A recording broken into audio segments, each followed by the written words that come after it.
Indo British advanced pain clinic నొప్పి మాయం surgery దూరం ఫర్ అపాయింట్మెంట్స్ 9155515563. మన సినిమాని ఏ స్వీట్ తో పోల్చి ఇలా ఉండబోతుంది అంటే మనకు ఒక గారె, పులిహోరే, అన్ని రకాల ఎలిమెంట్స్, షడ్రుచుల భోజనం అంటారు కదా. కామెడీలో ఆ ఫ్రెష్నెస్ ని how do you manage Anil గారు? ఆపరేషన్ లాంటిదే. అంత ఈజీగా ఎలా చేస్తారు అన్నది ఎవరికి ఈజీ అని అర్థం మీకు కాదు. అనిపిస్తుంది కానీ దాని వెనక most creative part of the day ఎప్పుడు అనిల్ గారు మీకు? మిడ్ నైట్ అర్ధరాత్ర? అంటే ఇన్ ద మార్నింగ్ అని కాదు కానీ నాకు ఎప్పుడు కూడా నాకు క్రియేటివ్ స్పేస్ అంటే నేను మూమెంట్ ఉండాలి. 40 ఫిల్మ్స్ కంటే పైగా తమిళ్లో చేసినటువంటి ఐశ్వర్య రాజేష్ గారిని కూడా మీరు ఆడిషన్ చేసి ఈ సినిమాకి సెలెక్ట్ చేశారు అని విన్నాము. వీటి గణేష్ ఉన్నారంటే నేను ఆయన బాడీ లాంగ్వేజ్ నాకు అర్థమైపోయింది. ఏమడరా మీరు, అది వచ్చేస్తుంది, నేను చెప్పగలను. ఐశ్వర్యకి ఏంటంటే తను ఏదో జోక్గా చెప్తుంది కానీ ఆడిషన్ లాగా కాదు.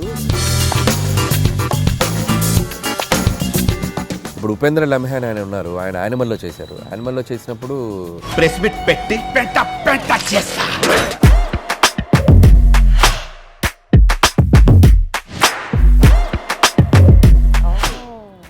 చూసుకొని నేను నరేషన్ ఇచ్చినప్పుడు అతను షాక్ అయిపోయాడు ఉపేంద్ర లమ్హే. ఇదేంటి ఈ నాలాగా పర్ఫామ్, ఈ నాలాగా కనిపిస్తున్నాడు ఏంటి, ఇన్ఫాక్ట్ నాకంటే బెటర్ కనిపిస్తున్నాడు ఏంటి అన్నారా? మీకు కాంప్లిమెంట్ వచ్చిందా? యా, ఈ టోల్ లైక్ దట్. నిజంగా చెప్పండి అనిల్ గారు, మీ లైఫ్లో వైఫ్ సెగ్మెంట్ కంటే ముందు గర్ల్ ఫ్రెండ్ సెగ్మెంట్ ఉందా? తెలుసో తెలీదో మీరు బ్లష్ అవుతున్నారు. లేదు నేను చెప్పలేను.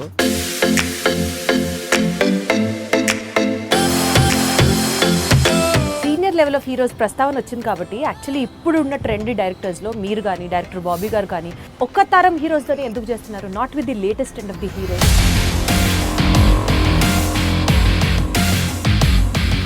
స్టార్స్ వచ్చి మాకు ఇచ్చేది ఆపర్చునిటీ, మేము వెళ్ళి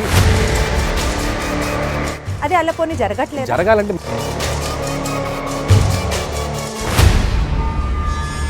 మీకున్న కామెడీ సెన్స్ ఆఫ్ టైమింగ్ కి, చిరంజీవి గారికి ఉన్న కామెడీ సెన్స్ ఆఫ్ టైమింగ్ కి మీరిద్దరూ కలిసి ఒక ప్రాజెక్ట్ చేస్తే it would be in still more next level అని అనిపిస్తున్న నేపథ్యంలో అసలు దాని గురించి ఎప్పుడైనా ట్రై చేశారా, ఆలోచన చేశారా? ఒక 2-3 సార్లు అనుకున్నాము. సో బిఫోర్ సంక్రాంతికి వస్తున్నాం కూడా మెటీరియలైజ్ అయ్యేదాకా వెళ్ళి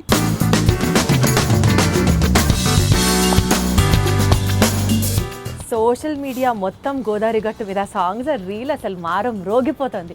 that itself shows the cinema is like super success already before the release. ఈ క్రెడిట్ ఎవరికి ఇస్తారు? రమణ గోగుల ఇద్దరికి. గోదావరి గట్టు మీద రామసలకావే కోరింటా కట్టుకున్న సందామావే. సో ట్యూన్ లేకపోతే ఆ సాంగ్ లేదు, రమణ గోగుల గారు పాడకపోతే ఆ రీచ్ లేదు. కామెడీ సినిమాలు తీయడం చాలా ఈజీ కదా అని చెప్పి ఒక వర్స్ట్ అడ్వైజ్ మీకు ఎవరైనా ఎప్పుడన్నా ఏమైనా ఇచ్చారా? ఇస్తే ఏంటి, ఎవరు? ఒకటి తీరా బాబు అంట. ఆడవాళ్ళకి మీ ముందు ఇంకో ఆడదాన్ని తిడితే ఎంత సంతోషమో కదా కదా. మాకైతే అది చాలా ఉంది. ఏముంది అంటే సంక్రాంతి పండుగ వస్తుంది అన్న దానికన్నా సంక్రాంతికి వస్తున్నారు అన్న టీమ్ ఇట్ సెల్ఫ్, ఆ సినిమా రిలీజ్ అవుతుంది అనడానికి బోలెడంత ఎక్సైట్మెంట్గా ఉంది. And as usual I have with me the one of our favourite directors Anil Ravipudi garu. సంక్రాంతికి వస్తున్న టీమ్ అనిల్ రావుపూడి గారికి నమస్కారం. బాగున్నారా? నమస్తే Deepthi, how are you? Absolutely great, చక్కగా ఉన్నాను. మీరు ఎలా ఉన్నారు? సూపర్. ఏంటి అనిల్ గారు అంత సైలెంట్ గా, అంత కామ్ డౌన్ గా ఉన్నారు? అంటే నీ టోను రీసౌండ్ వస్తుంది నాకు. సో ఫస్ట్ నేను అది ఆ ఫ్రీక్వెన్సీకి ట్యూన్ అవ్వాలి కదా, అందుకని వెయిట్ చేస్తున్నా ఏ ఫ్రీక్వెన్సీలో ట్యూన్ అవుదాం. నేను ఫస్టే చెప్పాను కదా చాలా ఎక్సైటెడ్ గా ఉన్నామని చెప్పి. సో అదే టోన్ లో ఇలా మాట్లాడుతున్నా అన్నమాట. సో బేసికల్ గా సంక్రాంతి పండగ అంటే మనకి బోలెడు పిండి వంటలు గుర్తొస్తాయి కదా అనిల్ గారు. లైక్ ఫర్ ఎగ్జాంపుల్ జంతికలు, స్వీట్ పొంగల్, అరిసెలు, ఇవన్నీ మ్యాండేటరీ కదా. మీకు ఏది ఫేవరెట్? నాకు అరిసెలు అంటే ఇష్టం, కజ్జికాయలు అంటే ఇష్టం, సున్నుండలు అంటే ఇష్టం. బెల్లం సున్నుండలా పంచదార? బెల్లం సున్నుండలు. పంచదార సున్నుండలు అసలు తిన్నా. బెల్లం సున్నుండలు అది మా అమ్మ చాలా బాగా చేస్తుంది, నెయ్యి వేసి నీట్గా కరెక్ట్ పోర్షన్స్లో చేస్తుంది. సో బెల్లం సున్నుండలు బాగా తింటాం. సో మన సినిమాని ఏ స్వీట్తో పోల్చి ఇలా ఉండబోతుంది సంక్రాంతికి వస్తే? అంటే మన సినిమాలో అన్నీ ఉంటాయి, ఒక్క స్వీట్తోనే పోల్చలేను. అంటే మనకు ఒక గారె, పులిహోరే అండ్ ఒక స్వీట్, ఒక దానికి కాంబినేషన్స్ ఉంటాయి కదా. సో అన్ని రకాల ఎలిమెంట్స్ కలిపి ఉంటుంది సంక్రాంతికి వస్తున్నాం. సో ఒక డిష్తో నేను ఒక పర్టికులర్ దీంతో నేను కంపేర్ చేయలేను కాబట్టి షడ్రుచుల భోజనం అంటారు కదా, సో అలా అనుకోండి. అన్ని ఎలిమెంట్స్, ఫుల్ మీల్స్, షడ్రుచుల భోజనం. పర్ఫెక్ట్. సో అసలు మామూలుగా F2 cinema was fun, F3 was super fun, ఇప్పుడు సంక్రాంతికి వస్తున్నాము, would be still more a better fun అని అర్థం అవుతోంది. బికాజ్ మీరు చేస్తున్న ప్రమోషన్స్ దగ్గర నుంచి చూసుకుంటూ వెళ్తే you have definitely taken comedy to a next level అన్నది అర్థమవుతుంది. కామెడీలో ఆ ఫ్రెష్నెస్ని how do you manage Anil గారు? కామెడీ ఎప్పుడు ఏంటంటే సిచ్యువేషన్స్లోంచి పుట్టుతుంది కామెడీ. ఒక్కొక్కసారి క్యారెక్టరైజేషన్ నుంచి పుడుతుంది. అంటే ఒక మనిషి బిహేవియరు, ఒక మనిషి ఎలా మాట్లాడుతున్న దాంట్లోంచి పట్టుకోవాలి. Most toughest job. సో అది స్క్రిప్ట్ అనుకున్నప్పుడు ఆ స్క్రిప్ట్లో కామెడీ ఎలా పండించాలి, ఎలాంటి క్యారెక్టర్స్ డిజైన్ చేయాలి, అలాంటి సిచ్యువేషన్స్ పెడితే కామెడీ ఎక్కువ వర్కౌట్ అవుతుంది అని చెప్పి అనేది ఒక చిన్న ఒక దాన్ని ఏమంటారు, ఒక ఆపరేషన్ లాంటిదే. కరెక్ట్గా అన్ని మీ ఆపరేషన్ అంత ఈజీగా ఎలా చేస్తారు అన్నది ఎవరికి అర్థం మీకు అనిపిస్తుంది, కానీ దాని వెనక మేము తలలు బదులు కొట్టుకుంటాం, మా బుర్రలు బదులైపోతాయి. అంటే టీంతో మాట్లాడుతూ ఉంటాం. ఒక్కోసారి పండుద్ది సీన్, ఒక్కోసారి పండదు, బాగా రాలేదనుకుంటే ఇంకేదో కావాలని చెప్పి ఇక జనాలను నవ్వించడానికి ఎన్ని ఎఫర్ట్స్ పెట్టాలి అన్ని ఎఫర్ట్స్ పెట్టాలి కదా. అది ప్రీ ప్రొడక్షన్లో జరుగుతుంది, స్క్రిప్ట్ రైటింగ్లో జరుగుతుంది. స్క్రిప్ట్ రైటింగ్లో ఒకటి, మళ్ళీ సినిమా ఎగ్జిక్యూషన్లో మళ్ళీ దాన్ని ఎలా మేకింగ్లోకి తీసుకురావాలి. It's like a long process. But నా వరకు నేను ఏంటంటే పర్సనల్గా బాగా ఎంజాయ్ చేస్తాను ఆ ఫేజ్ని. ఎందుకంటే నాకు బేసిక్గా కామెడీ ఇష్టం కాబట్టి. అంటే మీరు ఎట్లా జనాల్లో చూసి దిస్ పర్టికులర్ క్యారెక్టర్ మనకు వర్కౌట్ అవుతుంది అని దాని మీద వర్కౌట్ చేస్తారా? 100% ఎక్కువగా అబ్జర్వేషన్ ఉంటుంది. సో మనుషుల్ని ఎక్కువగా అబ్జర్వ్ చేస్తాను. అబ్జర్వ్ చేసినప్పుడు దాంట్లో నుంచి వచ్చే బిహేవియర్స్ ఎక్కువ క్యాచ్ చేస్తాం. అవి మనం సృష్టించడానికి, అంటే ఇప్పుడు సినిమా అనేది ఒక ఇమాజినేటరీ వరల్డ్ కదా. సో మనం అన్ని పాత్రలు మనం సృష్టించాలి, ఒక ప్రపంచాన్నే క్రియేట్ చేయాలి. అది చిన్న సినిమా ఉండి పెద్ద సినిమా ఉండండి. సో ఆ క్రియేట్ చేసేటప్పుడు మన చుట్టూ ఉన్న పాత్రలు, మనం ఎక్కడో చూసిన పాత్రలు కొన్ని తగులుతూ ఉంటాయి. కామెడీకి అవి ఎక్కువ తగులుతాయి. సో అది most creative part of the day ఎప్పుడు అనిల్ గారు మీకు? మిడ్ నైటా, అర్ధరాత్ర, మధ్యాహ్నం పూట, తెల్లవారుజామున? When will it be? అంటే ఇన్ ద మార్నింగ్ అని కాదు, కానీ నాకు ఎప్పుడు కూడా నాకు క్రియేటివ్ స్పేస్ అంటే నేను మ్యూజిక్తో ఎక్కువ ఉన్నప్పుడు బాగా వస్తుంది ఐడియాస్. అంటే journey, any journey is biggest నాకు క్రియేటివ్ స్పేస్. ఒక ప్లేస్కి వెళ్ళిపోయి లేదు, కార్లో అట్లా రాదు. కార్లో వెళ్తుండాలి, మూమెంట్ ఉండాలి. ఫ్లైట్లో ఉండొచ్చు, ట్రైన్ అవ్వచ్చు, బస్ అవ్వచ్చు. సో ఎనీ జర్నీ ఉంటే ఆ జర్నీలో నేచర్ అలా మూవ్ అవుతున్నప్పుడు ఆ సాంగ్స్ వింటున్నాం. సో అక్కడ నాకు కొద్దిగా ఐడియాస్ ఎక్కువ జనరేట్ అవుతాయి. యాక్చువల్లీ మీరు చేసే కామెడీ టైమింగ్ మూవీస్లో ఈవీవి సత్యనారాయణ గారి టైమింగ్తో, కామెడీ టైమింగ్తో చాలామంది రిలేట్ చేసుకుంటుంటారు. Because your stories will have comic content in it and also human values ఉంటాయి. స్పన్ చుట్టూరు ఆ సినిమా అంతా తిరుగుతూ ఉంటుంది. ఇలాంటి కోరిలేషన్ మీకు ఎవరైనా ఎప్పుడన్నా చెప్పినప్పుడు would you feel great about itself? 100% it's biggest compliment for me. And నేను ఇన్స్పైర్ అయిన డైరెక్టర్స్ వాళ్ళు. So always like Jandhyala garu and EVV గారు అండ్ ఎస్వి కృష్ణారెడ్డి గారు, ఈ ముగ్గురు డైరెక్టర్స్. సో 90sలో నేను చిన్నపిల్లగా ఉన్నప్పుడు వాళ్ళ సినిమాలు ఏవైతే, జంధ్యాల గారు రెండ్రెల్లారు, ఆనా పెళ్ళంట, చూపులు కలిసిన శుభవేళ, బావా పన్నీరు, అండ్ ఈవీవి గారు ఆలిబాబా దంగలు, జంబలగడి పంప, అప్పులప్పారు, ఇవన్నీ నాకు ఇట్స్ లైక్ నేను యాక్షన్ సినిమాలు, హీరోల సినిమాలు ఎంత బాగా చూసేవాడినో VHS క్యాసెట్లు తెచ్చి వీళ్ళ సినిమాలు అన్నీ చూసేవాడిని. సో యాక్షన్ సినిమా థియేటర్లో ఒకసారి చూసేవాడిని, VHS క్యాసెట్లో వీళ్ళ సినిమాలు 1కి 10 సార్లు చూసేవాడిని. సో ఆ ఇంపాక్ట్ మీ మీద బాగా ఎక్కువ ఉంది. అంటే చూడటమే కాదు, ఆ సినిమాలో సీన్స్ ప్రాక్టీస్ చేసేవాడిని నేను వెళ్ళి. సో స్కూల్కి వెళ్ళి ఫ్రెండ్స్ తోటి చెప్పేవాడిని. సో జంబలగడి పంప సినిమా ఉంది, ఫ్రమ్ టైటిల్ కార్డ్ నుంచి ఎండ్ వరకు నరేషన్ ఇచ్చేవాడిని. అప్పులప్పారావు నరేషన్ ఇచ్చేవాడు. అంటే వెళ్ళిపోయేది సినిమా. వెళ్ళిపోయి అలా చెప్పడం వల్ల ఏంటంటే తెలియకుండా మనం ఒకటి 10 సార్లు పాట పాడటం స్టార్ట్ చేస్తే ఆటోమేటిక్గా మనకి సంగీతం అలవాటు అవుతుంది. కరెక్ట్. సో అదేమో మరి చిన్నప్పుడు నేను ఎక్కువ ప్రాక్టీస్ చేయడం వల్ల ఒక క్రియేషన్, ఒక కామెడీ క్రియేట్ చేయడం, లేకపోతే సిచ్యువేషన్ మాట్లాడటం, ఒక డైలాగ్ అల్లటము, అలాంటిది అది నాకు అనిపిస్తుంది. బట్ బేసికల్గా కూడా అంటే స్క్రీన్ మీదే కాకుండా బయట కూడా మీరు అంతే comedy kind of a person? 100%. లేదు 100%. చాలా లైవ్లీగా ఉంటాను నేను. నా చుట్టూ ఉన్న మనుషులు ఎప్పుడు నవ్వుతూనే ఉంటారు, నవ్వుతూ మాట్లాడుతూ ఉంటాను నేను. సో సీరియస్గా ఉండేది చాలా తక్కువ. వండర్ఫుల్. అది బేసిక్గా నేచరే అంత. అది ఉండటం వల్లనేమో అది రిఫ్లెక్ట్ అవుతుంది సినిమాలో. మీరు దిల్ రాజు గారిని కిడ్నాప్ చేశారా, ఆయన మిమ్మల్ని క్యాప్చర్ చేశారా? మీరిద్దరి మధ్యలో బాండింగ్ ఎంత స్ట్రాంగ్ ఉందంటే మీరు ఆయన సినిమాలే చేస్తున్నారా? Any specific reason for that? అదేం లేదండి, కంఫర్ట్. సో లాస్ట్ 8 ఫిలిమ్స్ అదేం లేదు, నేను లాస్ట్ 8 ఫిలిమ్స్లో majority of the films Raju గారితో చేశాను. ఎగ్జాక్ట్లీ. సో 2 ఫిలిమ్స్ బయట చేశాను. అనిల్ సుంకర్ గారితో Sarileru, Pataas first NTR arts చేశాను, తర్వాత షైన్ స్క్రీన్స్ సాహుతో చేస్తాను, నెక్స్ట్ కూడా మళ్ళీ సాహుకి చేస్తున్నాను. సో ఇప్పుడు ఐఎమ్ ఆల్టర్నేటివ్గా ఒకటి బయట చేస్తూ వస్తున్నాను. సో రాజుగారితో ఉండే ప్లస్ పాయింట్ ఏంటంటే ఇట్స్ లైక్ వాళ్ళతో జర్నీ ఉండడం వల్ల లైక్ ఫ్యామిలీ బాండింగ్ ఏర్పడిపోయింది. ఒక ఫ్యామిలీ బాండింగ్ వచ్చినప్పుడు ఏంటంటే నేను ఒక కనెక్ట్ అయితే నేను అంత త్వరగా వదిలిపెట్టే మనిషిని కాదు నేను. సో రియల్ లైఫ్లో అంతే. అండ్ ఎమోషనల్ కనెక్ట్ ఎక్కువ, ఒకరితో కంఫర్ట్ అంటే ఒక కనెక్షన్ వచ్చాక గబుక్కుని ఇంకొకరి దగ్గరికి వెళ్ళలేను నేను, ఓన్ చేసేసుకుంటాను. ఇప్పుడు మళ్ళీ సాహు ఉన్నాడు, షైన్ స్క్రీన్స్ కనెక్ట్ అయిపోయాడు. సో మళ్ళీ అతనితో సినిమాలు చేసి బాగా దిల్ రాజు గారితో కనెక్ట్ అయిన కాన్సిక్వెన్స్ ఏంటి? అంటే ఏం లేదు, పటాస్ సినిమాకి అండ్ ఈ స్టూడ్ ఫర్ మీ. సో అంటే ఎన్టీఆర్ ఆర్ట్స్ బ్యానర్లో చేసినప్పుడు ఆ సినిమా రిలీజ్కి ఆయన వచ్చి అన్ని ఏరియాస్ ఆయనే తీసుకొని కొనుక్కొని ఆయనే రిలీజ్ చేశారు film. So Pataas cinema so you always look up to him.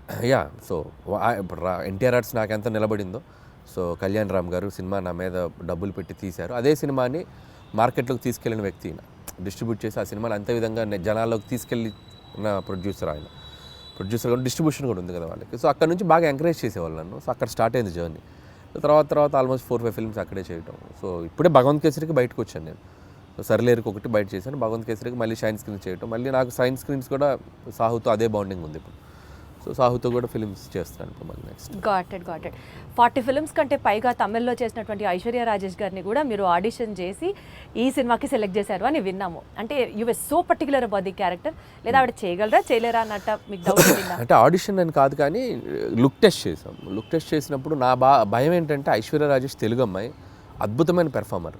So ఒకసారి యాక్సెంట్ ఎలా పలుకుతుందో తెలుసుకుంటే, తన బాడీ లాంగ్వేజ్ నేను అడాప్ట్ చేసుకుంటే, నేను రాసేటప్పుడు నాకు ఇంకా ఈజీ అవుతుంది. సో నేను ఇప్పుడు వీటీ గణేష్ ఉన్నారంటే నేను ఆయన బాడీ లాంగ్వేజ్ నాకు అర్థమైపోయింది. ఎవడరా మీరు, అది వచ్చేస్తుంది, నేను చెప్పగలను, మాడ్యులేట్ చేయగలను. సో అలా ఒక్కొక్క హీరో, ఇప్పుడు నరేష్ గారు ఉన్నారు, రాజేంద్ర ప్రసాద్ ఉన్నారు, ఒకసారి వాళ్ళతో నేను పట్టుకున్నానంటే నేను వాళ్ళది ఈజీ అవుద్ది నాకు రాయటానికి. సో ఐశ్వర్యకి ఏంటంటే తను ఏదో జోక్గా చెప్తుంది కానీ ఆడిషన్ లాగా కాదు, తన బాడీ లాంగ్వేజ్ తనది ఎలా ఉంటుందో నాకు రీడ్ అవ్వాలి ఇక్కడ మైండ్కి. సో అందుకని ఒక 2-3 డైలాగులు ఎలా చెప్తుంది, సారీ బా మీరు ట్రైలర్లో చూస్తారు కదా, లవ్ యూ బా, ఆ భావాన్ని ఎలా పలుకుతుంది, యాక్సెంట్ చెప్పగలుగుతుందా లేదా అనేది చూసుకున్నాం. సో బేసికల్గా మీరు మనుషుల్ని స్టడీ చేసేస్తారు, బాడీ లాంగ్వేజ్ని అర్థం చేసేసుకుంటారు. యూ హ్యావ్ దట్ అప్పుడు ఈజీ అవుతుంది. ఇప్పుడు ఉపేంద్ర లమ్హాన్ ఆయన ఉన్నారు, ఆయన యానిమల్లో చేశారు. యానిమల్లో చేసినప్పుడు నాకు విపరీతంగా నచ్చిన క్యారెక్టర్. నేను సందీప్ రెడ్డి వంగతో కూడా దాదాపు చాలాసేపు మాట్లాడి ఆయన నంబర్ తీసుకొచ్చాను నేను. యానిమల్ ఇంటర్వెల్లో వస్తాడు, బొమ్మలు అమ్ముకునేవని అనుకుంటున్నారా అనేది విచిత్రమైన టైమింగ్ ఉంటుంది. అది నాకు భలే చూడగానే భలే అనిపించింది నాకు. అరే భలే పెక్యులర్గా ఉన్నాడు ఇతను అని తీసుకొచ్చి నేను ఆ సినిమా యానిమల్ ఒక 10 సార్లు చూసా ఆయన బాడీ లాంగ్వేజ్ని క్యాప్చర్ చేసుకోవడానికి. చూసుకొని నేను నరేష్ ఇచ్చినప్పుడు అతను షాక్ అయిపోయాడు, ఉపేంద్ర లమ్హాన్, ఇదేంటి ఈ నాలాగా నాలాగా కనిపిస్తున్నాడు ఏంటి, ఇన్ఫ్యాక్ట్ నాకంటే బెటర్ కనిపిస్తున్నాడు ఏంటి అన్నారా? మీకు కాంప్లిమెంట్ వచ్చిందా? యా, ఈ టోల్ లైక్ దట్. సో నేను ఆ బాడీ లాంగ్వేజ్ని ఓన్ చేసుకోవడం వల్ల, ఆ మిమిక్రీ చేయడం ఒక ఇది ఉంది కాబట్టి నాకు ఈజీ అవుతుంది క్యారెక్టర్స్తో రాయటానికైనా పెర్ఫామ్ చేయించడానికైనా. అప్పుడు నాది వాళ్ళ మీద రుద్దటం కంటే వాళ్ళ దాన్ని బెటర్గా అడాప్ట్ చేసుకుని దాన్ని బెటర్ చేయడం ఉన్నప్పుడు ఎప్పుడు ప్లస్ అవుతుంది. ఏమన్నా స్కెచ్ ఏమన్నా sketch. Meenakshi is such a beautiful heroine. ఇప్పటి వరకు తను చేసిన ఫిల్మ్స్లో తన క్యారెక్టర్కి తగ్గ స్కోప్ రాలేదు అని ఒక చిన్న పాయింట్ ఉండింది. ఈ సినిమాలో how you going to show it to her? So Meenakshi బేసికల్గా వెరీ డెడికేటింగ్గా చేసే అమ్మాయి. అండ్ ఇద్దరు అమ్మాయిలు వెరీ గ్రౌండెడ్. నేను చేసిన అన్ని సినిమాల్లో బెస్ట్ యాక్టర్స్ వీళ్ళిద్దరు, I can say proudly. So very down to earth and very friendly, చాలా పెద్ద open statement, very friendly. And like A time చెప్పినా, ఏ సినిమాకి అంతసేపు ఉండాలన్నా, నైట్ ఎక్స్టెండ్స్ అయినా, నో కంప్లైంట్స్ అట్ ఆల్. గుడ్డులా కష్టపడతారు సినిమా కోసం ఎంత దూరమైనా కష్టపడేటువంటి మెంటాలిటీ ఉన్న అమ్మాయిలు ఇద్దరు. అండ్ వెరీ జెన్యూన్ సోల్స్ అనమాట. సో అందుకని వాళ్ళకి అందుకే ఇఫ్ మీరు అన్నట్టు మీనాక్షికి లక్కీ భాస్కర్ తనకి మంచి పాత్ర పడింది, బాగా చేసింది. అండ్ ఈ సినిమాలో కూడా తనకేంటంటే ఐశ్వర్య రాజేష్తో వచ్చేసి ఒక కంప్లీట్ ఇన్నోసెంట్స్, ఒక చదువు రాని ఒక పల్లెటూరు గబ్లై, ఒక వెంకటేష్ గారి వైఫ్గా ఉండి భర్తని విపరీతంగా ప్రేమించి పక్కన ఆడగాలి సోకితే చాలు ఫ్రస్ట్రేట్ అయ్యి పొసెసివ్గా ఫీల్ అయ్యే అమ్మాయి లైఫ్లో. అమ్మో భర్తకి ఒక ఎక్స్ గర్ల్ ఫ్రెండ్ ఉండటం అనేది ఒక షాకింగ్. ఆ అమ్మాయి ఎలా డీల్ చేస్తుంది అనేది ఆ అమ్మాయి క్యారెక్టర్. మీనాక్షిది వచ్చేసరికి దానికి బౌన్స్ అవ్వాలి, ఆ అమ్మాయి క్యారెక్టర్కి బౌన్స్ అవ్వాలి. సో మీనాక్షిది కూడా చాలా మంచి రోల్. అండ్ యాక్షన్ ఉంది, ఫస్ట్ ఒక 10 నిమిషాలు ఆ అమ్మాయికి ఒక ఫైట్ కూడా ఉంది. And police officer role. So glamour wise, cutout wise ఆ అమ్మాయిది కూడా సినిమాకి హెల్ప్ అవుతుంది ఇద్దరు. Got it. సో నిజ జీవితంలో ఉన్న సంఘటనలు తీసుకొని మీరు సినిమాల్లో, అంటే the most delicate and sensitive element is what you pick up for your films అనుకుంటే, నిజంగా చెప్పండి అనిల్ గారు, మీ లైఫ్లో వైఫ్ సెగ్మెంట్ కంటే ముందు గర్ల్ ఫ్రెండ్ సెగ్మెంట్ ఉందా? ఇవి చెప్తే కాపురాలు కూలిపోతాయి, చెప్పలేము. మీది కూడా లవ్ మ్యారేజ్ అనే విన్నాం. అంటే ప్రతి వాళ్ళకి ఎక్కడో ఒక చోట ఒక లవ్ స్టోరీ ఉంటుంది. అది 10th క్లాస్ నుంచి ఇంటర్లో ఉండొచ్చు, ఇంటర్ టు ఇంజనీరింగ్ ఉండొచ్చు, ఇంజనీరింగ్లో ఉండొచ్చు, లేకపోతే సాఫ్ట్వేర్ మీకు ఎక్కడ ఉందన్నది నేను జాబ్ చేసి ఉండొచ్చు. తెలుసుకోవాలనుకుంటున్నాను. అది నేను అవి చెప్తే ఇక నా లైఫ్ బయోపిక్ నేను తీసుకోవాలి. అనిల్ గారు మీకు తెలుసో తెలీదో మీరు బ్లష్ అవుతున్నారు తెలుసా? లేదు నేను చెప్పలేను. సో మా వైఫ్కి తెలుసు నాకేముందో, కాబట్టి నేను పబ్లిక్గా చెప్పలేను. అండ్ ప్రతి ఒక్కరికి ఉంటుంది. అందుకే నేను తీసుకున్న ఎలిమెంట్ F2 కానీ, అండ్ F2 కూడా ఇట్స్ లైక్ వైఫ్ హస్బెండ్ మధ్య ఉండే క్యూట్ రిలేషన్షిప్లో ఉండే చిన్న చిన్న fun things, problematic things discuss చేయడం వల్ల that become a very very big hit. ఇప్పుడు కూడా ఏంటంటే ప్రతి మనిషి, ప్రతి ఒక మగాళ్ళ లైఫ్ అవ్వచ్చు, అమ్మాయిలకు కానీ ఎక్కడో చోట ఒక పాస్ట్ ఉంటుంది. సో ఆ పాస్ట్ని మనం బ్యూటిఫుల్గా డ్రైవ్ చేస్తే ఎలా ఉంటుంది, సో దానివల్ల ఉండే ప్రాబ్లమ్స్ని ఎలా మనం చెప్తే ఎలా ఉంటుంది అంటే మీ నిజ జీవితాన్ని రెప్లికేట్ లేదు, చేశారా నా నిజ జీవితం కాదు. ఇది అందరికీ మంది కనెక్ట్ అయ్యే ఎలిమెంట్. సో నాది ఉండేది తక్కువ ఉండొచ్చు, ఇంకోటికి ఎక్కువ ఉండొచ్చు. అంటే మీకంటూ ఉంది, ఎవరికైనా ఉంటుంది అండి. అందరిలో మీరు ఉన్నారంటున్నా. నాకు అంత పెద్ద లవ్ స్టోరీ లేదు, అది నా వైఫ్కి తెలుసు కాబట్టి ఇబ్బంది లేదు. నాకు పెద్ద లవ్ స్టోరీ లేదు, అస్సలు లేదు. నాకు లవ్ స్టోరీ ఉంటే ఇప్పటికి నేను 10 లవ్ స్టోరీలు తీయాలి. మీరు గమనించండి, ప్రతి వాడి జీవితం వాడు తీసే సినిమాలో రిఫ్లెక్ట్ అవుద్ది. ఏ డైరెక్టర్కైనా తన పర్సనల్ లైఫ్లో జరిగిన ఇన్సిడెంట్స్ ఎక్కువగా రిఫ్లెక్ట్ అవుతాయి. నాకు మ్యారేజ్కి ఎక్కువ రిఫ్లెక్ట్ అవుతాయి. మీరు గమనించారో లేదు, నేను తీసే సినిమాలో మ్యారేజ్ ఫేజ్ ఎక్కువ ఉంటుంది, హస్బెండ్ వైఫ్ ఫేజ్ ఎక్కువ ఉంటుంది. కాబట్టి అది మెజారిటీ పార్ట్ ఉంది. నాకు లవ్ స్టోరీ ఉంటే ఈ పార్ట్ నేను అద్భుతమైన లవ్ స్టోరీ తీయాలి. నేను మీకు అర్థమైందా? సో కాబట్టి లాజికల్లీ చెప్తున్నాను నేను. సో నా లైఫ్లో కామెడీ ఎక్కువ ఉంటుంది, ఎంజాయ్మెంట్ కామెడీలో ఎక్కువ చూస్తా, సెటారిక్ ఫన్ చేయటం దీంట్లో ఎక్కువ చూస్తాను. కాబట్టి నేను తీసే సినిమాలు ఎక్కువగా ఫన్ బేస్డ్ ఉంటుంది. So I'm fun loving person. కాబట్టి వెంకటేష్ గారికి ఈ స్టోరీ చెప్పిన వెంటనే డిడ్ యూ యాక్సెప్ట్ ఇట్ అండి? అంటే ఈజీగా అనిపించిందా మీకు ఆయనకి చెప్పడం? లేదు, ప్రతి లైన్ వెంకటేష్ గారికి నాకు ఒక చిన్న ఈక్వేషన్, మా ఇద్దరికి ఒక ట్యూనింగ్ ఉంది. సో అనిల్ బాగా తీయగలనే నమ్మకం వెంకటేష్ గారికి ఉంది. వెంకటేష్ గారు నన్ను బిలీవ్ చేస్తారో, ఆయనకి ఎలాగైనా ఒక పెద్ద హిట్ ఇవ్వాలనే ఒక కాన్ఫిడెన్స్ నాకు ఉంటుంది. బట్ ఈ ఆల్వేస్ లైక్ ఎంత ఫ్రెండ్లీగా ఉంటాడో అంతే గైడెన్స్ ఉంటుంది ఆయన నుంచి. సో ఎక్కడ కూడా స్క్రిప్ట్ ఎటువైపు వెళ్తున్నా కూడా అనిల్ అది చూసుకోమ్మా ఇది చేయి అది చేయి అని చెప్పి గైడెన్స్ బాగా చేస్తారు ఆయన. అలా అని వచ్చి నన్ను ఇన్సిస్ట్ చేయరు, ఇది పెట్టు అని ఇన్సిస్ట్ చేయరు. ఆ గైడెన్స్ ఎప్పుడు సీనియర్ యాక్టర్స్ బాలయ్యబాబు గారిని, వెంకటేష్ గారు, సో వాళ్ళ గైడెన్స్ అనేది ఇన్ని సినిమాలు చేశారు కాబట్టి వాళ్ళు చూడని స్క్రిప్ట్స్ కాదు, వాళ్ళు చూడని బ్లాక్ బస్టర్స్ కాదు. సో అవి మనం కరెక్ట్గా ట్యాప్ చేయగలిగితే సినిమాలు ఇంకా నెక్స్ట్ లెవెల్కి వెళ్తాయి. సో ఆ గైడెన్స్ ఎప్పుడు ఉంటుంది. సీనియర్ లెవెల్ ఆఫ్ హీరోస్ ప్రస్తావన వచ్చింది కాబట్టి యాక్చువల్లీ ఇప్పుడు ఉన్న ట్రెండీ డైరెక్టర్స్లో మీరు కానీ, డైరెక్టర్ బాబీ గారు కానీ, లేకపోతే గోపిచంద్ మల్లిన్ గారు కానీ, మీరందరూ ఇప్పుడు కెరియర్ పీక్లో ఉన్న డైరెక్టర్స్ అని అనుకుంటే ఒక్క తరం హీరోస్తోనే ఎందుకు చేస్తున్నారు, not with the latest and of the heroes? Because వాళ్ళందరూ పాన్ ఇండియా మూవీస్ చేస్తూ బిజీగా ఉన్నారు, మనకు ఆపర్చునిటీ ఇవ్వలేదు అని ఎప్పుడైనా రిగ్రెట్స్ లాగా అనిపించింది? ఎందుకు రిగ్రెట్? హ్యాపీగా వాళ్ళు పాన్ ఇండియా రేంజ్కి వెళ్ళి తెలుగు మార్కెట్ని పెంచి వాళ్ళు బిజీగా ఉండి ఫుల్ టాలీవుడ్ కలెక్షన్స్ అంటే చేయొచ్చు కదండి. వాళ్ళు ఇవ్వాల్సింది కాదుగా, మేము వాళ్ళని ఎగ్జైట్ అయ్యే కంటెంట్ చెప్పాలి. వైస్ వర్సా, స్టార్స్ వచ్చి మాకు ఇచ్చేది ఏంటి ఆపర్చునిటీ? మేము వెళ్ళి వాళ్ళని ఎగ్జైట్ చేయాలి. అదే అలా పోనీ జరగాలంటే మేము వెళ్ళి ఎఫర్ట్స్ పెట్టి ఒక కథ, ఇప్పుడు స్కేల్ పెరిగింది, స్పాన్ పెరిగింది. సో అంత స్పాన్ స్కేల్ మేము వెళ్ళి కథలు రాయాలి. నేను ఆ కథ రాసి వెళ్తే అద్భుతం. ఇప్పుడు ఎన్టీఆర్ గారు నాకు బాగా తెలుసు. టు బీ హానెస్ట్, తారక్ గారితో నేను ఒక 2-3 సినిమాలు చేయాలని దగ్గర దాకా వెళ్ళి మెటీరియలైజ్ అవ్వలేదు. సో నేనంటే ఇష్టం ఆయనకు బాగా. వాళ్ళని ఎగ్జైట్ చేయాలి మేము వెళ్ళి. సో ఆ ఎగ్జైట్ చేసే కథలు దొరికినప్పుడు ఆబ్వియస్గా చేస్తారు. మహేష్ గారితో చేశాను నేను. సర్లే, నీకు ఒక బిగ్గెస్ట్ హిట్ కదా మహేష్ గారితో. బట్ ఇప్పుడు మళ్ళీ అలాంటి కథలు చేయలేము మహేష్ గారితో. వాళ్ళు ఏంటంటే ఇప్పుడు వాళ్ళు నెక్స్ట్ లెవెల్కి వెళ్ళిపోతున్నారు. సో మార్కెట్ పెరిగినప్పుడు, సో మల్టీ లాంగ్వేజ్, అన్ని లాంగ్వేజ్లకి సరిపడా నేషన్ వైడ్ తీయాలంటే దానికి తగ్గ కంటెంట్, దానికి తగ్గ స్కేల్, దానికి తగ్గ వరల్డ్ క్రియేట్ చేయాలి. సో అనుకుంటే చేయొచ్చు. But as of now we're comfortable this అని నేను అనుకుంటున్నాను. నేను ఈ ఫేజ్లో నాకు ఇది చాలా బాగుంది. ఖచ్చితంగా ఒక 3-4 ఏళ్ళ తర్వాత, 2-3 ఏళ్ళ తర్వాత ఖచ్చితంగా ఎప్పటికప్పుడు ప్లాన్ ఉంది, చేయాలిగా. అందరు హీరోలతో చేయాలిగా, ఖచ్చితంగా చేయాలి. చేస్తాం, డెఫినెట్గా చేస్తాం. మనకు అద్భుతమైన హీరోలు ఉన్నారు మార్కెట్లో. మీకున్న కామెడీ సెన్స్ ఆఫ్ టైమింగ్కి, చిరంజీవి గారికి ఉన్న కామెడీ సెన్స్ ఆఫ్ టైమింగ్కి మీరిద్దరూ కలిసి ఒక ప్రాజెక్ట్ చేస్తే it would be in still more next level అని అనిపిస్తున్న నేపథ్యంలో అసలు దాని గురించి ఎప్పుడైనా ట్రై చేశారా, ఆలోచన చేశారా? ఒక 2-3 సార్లు అనుకున్నాము. సో బిఫోర్ సంక్రాంతికి వస్తున్నాం కూడా మెటీరియలైజ్ అయ్యేదాకా వెళ్ళి మెటీరియలైజ్ అవ్వలేదు డ్యూ టు కొన్ని ప్రాక్టికల్ ప్రాబ్లమ్స్ వల్ల. హోప్ సో కమింగ్ సూన్ అలాంటి ఒక ఎగ్జైట్మెంట్ థింగ్ జరిగే అవకాశం ఉంది. సో అది too early to tell. So Chiranjeevi గారితో చేయాలని నాకు ఉంది. But still it is on the track అని అయితే అర్థమవుతుంది. ట్రాక్లో ఉంది, బట్ కన్ఫర్మేషన్ మనం ఇప్పుడే చెప్పలేము. ఎందుకంటే ఇన్ ద సెన్స్ అన్ని సెట్ చేసుకుని నాకు చెప్తే బాగుంటుంది. సో ముందే చెప్పడం వల్ల ఏంటంటే నేను కథ లేకుండా, కథ పూర్తిగా హీరోకి గారికి చెప్పకుండా, ఏ ఎగ్జైట్మెంట్ లేకుండా ఇది ఉంది అని నేను చెప్పలేను. ఇద్దరు ఎగ్జైట్మెంట్లు అనౌన్స్ చేసామనుకోండి, కిక్ వేరు. సో అందుకని అది అంతా మెటీరియలైజ్ అయ్యాక చెప్తే బాగుంటుంది. Still we're in it's very beginning స్టేజ్లో ఉంది. సో మీరు అన్నట్టు చిరంజీవి గారితో నేను అనేది చేయాలి అనుకున్న ఇది మాత్రం ఖచ్చితంగా డెఫినెట్గా మా ఇద్దరికి ఒక ఎంటర్టైన్మెంట్, ఆయనకి ఏం చేస్తే బాగుంటుందనే ఐడియా నాకుంది. అలాగే చిరంజీవి గారితో ఏం చేయాలి అనేది కూడా ఒక క్లియర్ పిక్చర్ ఉంది. సో డెఫినెట్గా it will be like wonderful. మీకంటూ ఫోకస్ ఆ విజన్ ఉంది కాబట్టి డెఫినెట్లీ అది ఎగ్జిక్యూట్ అవుతుంది వెరీ సూన్.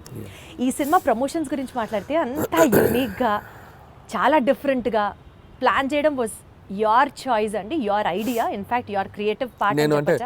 ఎస్పెషల్లీ వెంకటేష్ గారు నేను పాట పాడతాను అన్నది ఎవ్రీ ఫిలిం అంటే ఎపిక్. అది నేను ఇప్పుడు కాదు, ఎవ్రీ ఫిలిం ఆల్మోస్ట్ F3 ముందు నుంచి కూడా, సరిలేరు టైం నుంచి అని చెప్పలేను కానీ F3 దగ్గర నుంచి కూడా భగవంత్ కేసరికి కూడా కొన్ని రీల్స్ చేశాను అమ్మాయిలతోటి, శ్రీలీల కాజల్తో కూడా చేశాను. బట్ ఈ సినిమాకి ఎక్స్ట్రీమ్ చేసాం. అంటే ఈ సినిమాకి క్రియేటివ్ పార్ట్ అంతా మీదేనా ఐడియా? లేదు, టీం ఉంది. I have a team. So digital team ఉన్నారు, వంశీ శేఖర్ అండ్ మనోజ్ టీం ఉన్నారు. బట్ నేను ఎక్కువ పార్టిసిపేట్ చేస్తాను. వాళ్ళు చేసిన దాంట్లో అవి ఇన్స్టెంట్గా నేను క్రియేట్ చేసుకున్నాను. వెంకీ గారు నేను అనుకున్న చేసినవి కొన్ని ఐడియాస్. వాళ్ళు ఏంటంటే నేను ఐడియాస్ చెప్పాక వాళ్ళు డెవలప్ చేస్తారు, వాళ్ళ దగ్గర ఏదంటే నేను ఇంకా బాగా డెవలప్ చేస్తాను. It's like mutual. But most of the time ఏంటంటే నేను ఎక్కువ ఇన్వాల్వ్ అయ్యి వాళ్ళని ఎంకరేజ్ చేస్తూ ఉంటాను. ఇలా చేసుకొని రండి, ఇలా అనుకోండి, ఇలా చేయండి. వాళ్ళు అంతే, అబ్బా అన్న సూపర్ అన్న, ఇది అదిరిపోయిందని ఇచ్చేద్దాం అని చెప్పి వాళ్ళు లైక్ ఇప్పుడు క్యాప్టెన్ ఉంటే ఎలా ఉంటుంది టీంలో, ప్లేయర్స్కి క్యాప్టెన్ ఒక ఎలా ఉంటుంది, అలా క్యాప్టెన్గా నేను వాళ్ళని మోటివేషన్ కానీ వాళ్ళని డ్రైవ్ చేయడం కానీ బాగా చేస్తుంటాను. కాబట్టి వాళ్ళు ఇంకా ఎక్కువ బాగా కష్టపడి పని చేస్తారు. సోషల్ మీడియా మొత్తం గోదావరి గట్టు మీద సాంగ్స్ రీల్ అసలు మారం రోగిపోతుంది. That itself shows the cinema is like super success already before the release. ఈ క్రెడిట్ ఎవరికి ఇస్తారు? సో భీమ్సేనండి, 100% భీమ్స్ అండ్ రమణ గోగుల ఇద్దరికి. సో ట్యూన్ లేకపోతే ఆ సాంగ్ లేదు, రమణ గోగుల గారు పాడకపోతే ఆ రీచ్ లేదు. అసలు ఆల్ ఆఫ్ అ సడన్ ఆయన పిక్చర్ లోకి తీసుకొచ్చారు. All of a sudden it became a blast. All of sudden కాదు, ఇట్స్ లైక్ ప్లాన్డ్. ఒక మంచి వాయిస్తో వెళ్ళాలని మేము వెయిట్ చేసాం. ట్యూన్ ఎప్పుడో జూన్లోనే కంపోజ్ అయింది ట్యూన్. సో దాన్ని మేము ఓపిక్గా వెయిట్ చేసి ఎవరితో పాడిస్తే బాగుంటుంది అనుకొని ఫైనల్గా రమణ గోల్ గారు అయితే బాగుండని చెప్పడం, అక్కడి నుంచి భీమ్స్ రమణ గోల్ గారికి టచ్లోకి వెళ్ళి ఆయన ఒప్పుకోవడం. సో బేసిక్గా ట్యూన్ అద్భుతంగా ఉండడంతో రమణ గోల్ గారు కూడా ఈజీగా యాక్సెప్ట్ చేశారు. సో వచ్చాక ఆయన పాడి ఆయన చమక్కులు కొన్ని యాడ్ చేసి రే ఇలాంటి చమక్స్ ఉంటాయి ఆయనవి ఉండటం. ఇట్స్ లైక్ టీమ్ వర్క్, అందరూ అద్భుతంగా. So regular set of questionnaire కాకుండా ఒక చిన్న ర్యాపిడ్ ఫైర్ చేద్దాము. ఫాస్ట్గా టక్కన ఆన్సర్ రావాలి మీరు. Okay, because that it self is rapid fire. హీరోగా చేస్తారా, విలన్గా చేస్తారా? మీకు ఆపర్చునిటీ ఉంటే విలన్గా చేస్తారు. Who is your favourite villain? నా ఫేవరెట్ విలన్ రఘువరన్. ఆ వాయిస్ ని మిమిక్ చేయగలరా మీరు? ఒక్కసారి. శివ శివ శివ శివ వాడేమన్నా దేవుడా, 2 లారీల జనాన్ని తీసుకెళ్ళి చంపేయండి. వేరే లెవెల్ అని గారు మీరు. ఏదో గుర్తుంది అప్పుడు. మీ ఫేవరెట్ పంచ్ లైన్ మీ సినిమాల్లోది, సీక్రెట్ గా మీరు రియల్ లైఫ్ లో మీరు వాడుకునేది ఏంటి? డైలాగా? ఫేవరెట్ పంచ్ లైన్ మీకంటూ పంచ్ లైన్స్ తెగుంటాయి కదా మీ సినిమాలో. పంచ్ డైలాగులు అంటే నా సినిమాలో నాకు అంతేగానే ఫేమస్ కదా, అదే వాడుతుండేవాడిని. అంతేగా అదే వస్తుంది. అంటే మీ రియల్ లైఫ్ లో కూడా మీకు అదే వస్తుంది? జనరల్ కాన్వర్సేషన్స్ లో ఎవరైనా ఏదైనా చెప్పినా అంతేగా అంటూ ఉంటాం. ఓహో, అది మీ ఊతపదం అయిపోయింది. వండర్ఫుల్. అయితే సో అసలు ఇంత కామెడీ సినిమాలు తీసే మీరు లైఫ్లో ఎప్పుడన్నా ఫుల్ ట్రాజడీ, ఎమోషనల్, కళ్ళమ్మటి నీళ్ళు వచ్చే సినిమా ఎప్పుడన్నా తీస్తారా? తీయలేను. అంత ఆలోచించారేంటంటే? అంటే తీద్దామా అని అక్కడ దాకా వెళ్ళా, తీయలేని అనిపించింది, మళ్ళీ వచ్చా తీయలేనని చెప్పా. మీరు మీ సినిమాల్లో ఏదన్నా ఒక రోల్ యాక్ట్ చేయాలి అని అనుకుంటే మీకు మీరు ఏ రోల్ డైరెక్ట్ చేసుకుంటారు? నా సినిమాలో రోలా? నాకు ఏమన్నా అన్ని చూసారా అడిగిన క్వశ్చన్ అర్థం. అన్ని సినిమాల్లో అన్ని క్యారెక్టర్స్ బాగానే ఉంటాయి.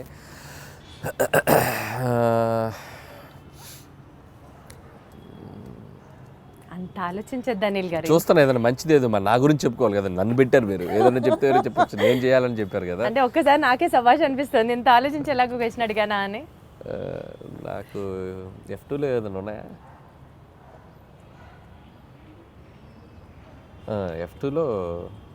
F2లో రఘుబాబు గారి రోల్ బాగుంటుంది నాకు. సో వెంకీ గారి పక్క నుండి ఎమ్మెల్యే క్యారెక్టర్, అదైతే నన్ను పెట్టుకొని ఇంకోసారి తీసుకుంటాను. అది బాగుంటుంది.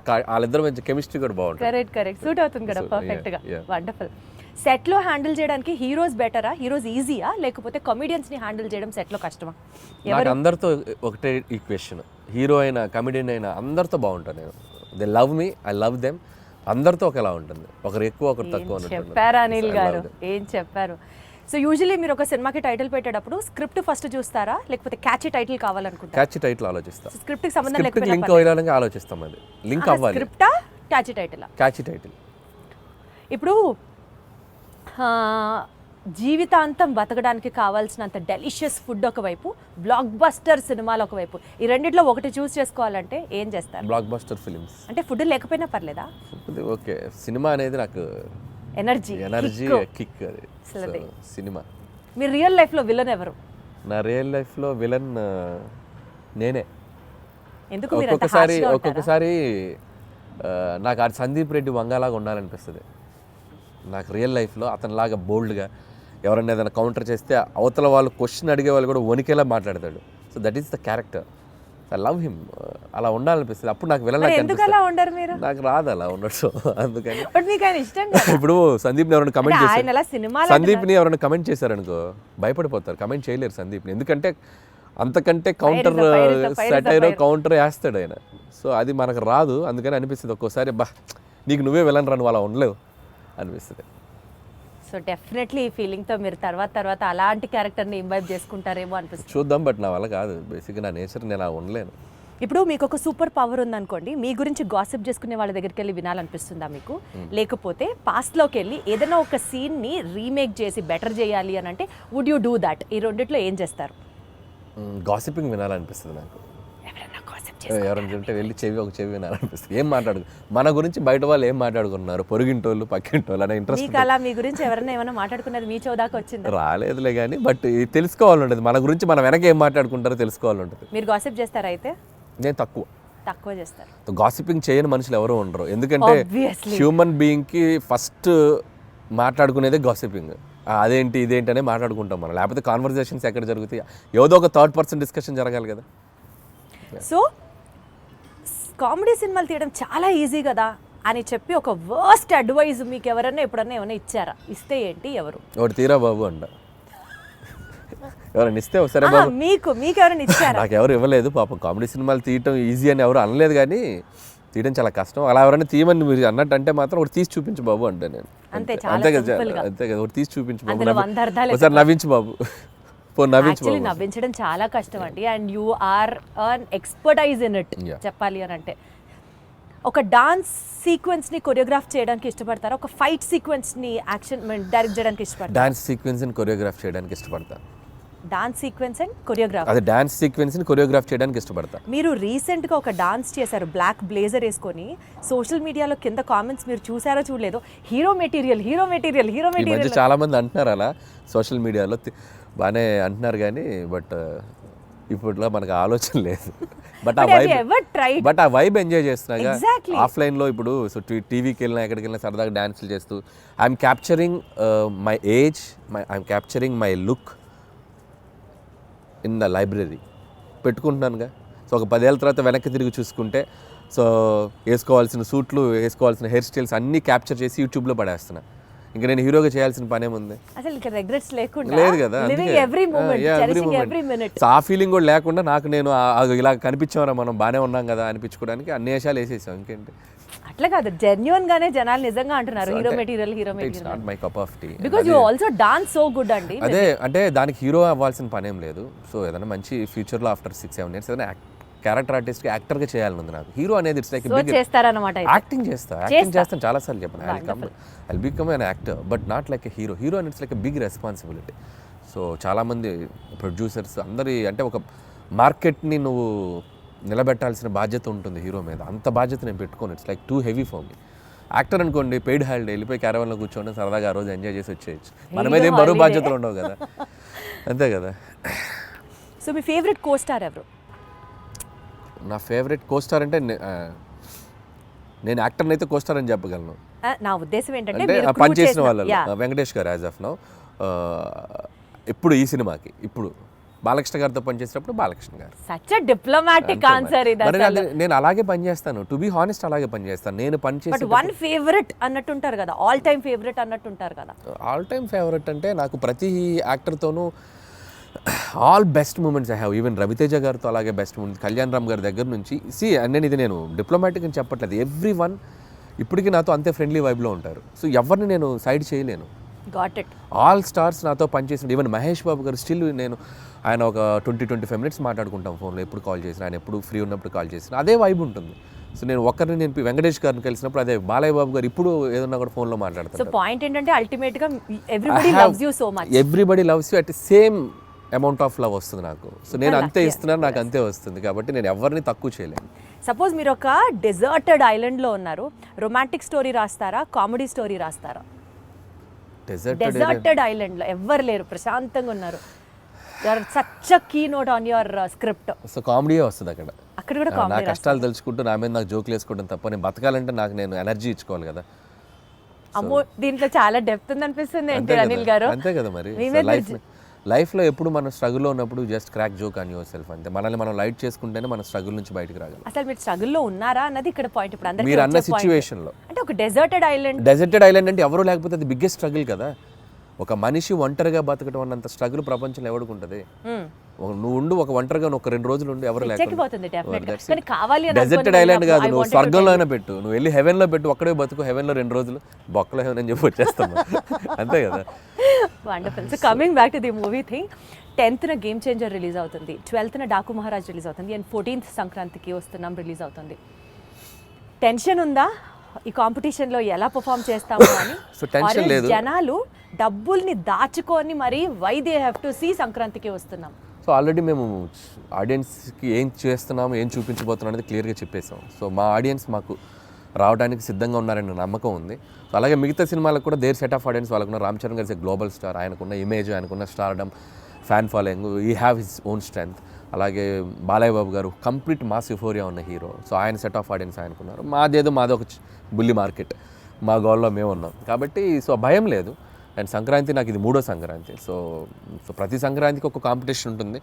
సో నా వరకు నేను సర్వే అవుతూనే వస్తున్నాను. సో 2 సంక్రాంతులు కూడా బీభత్సంగా ఆడినాయి నా 2 సినిమాలు.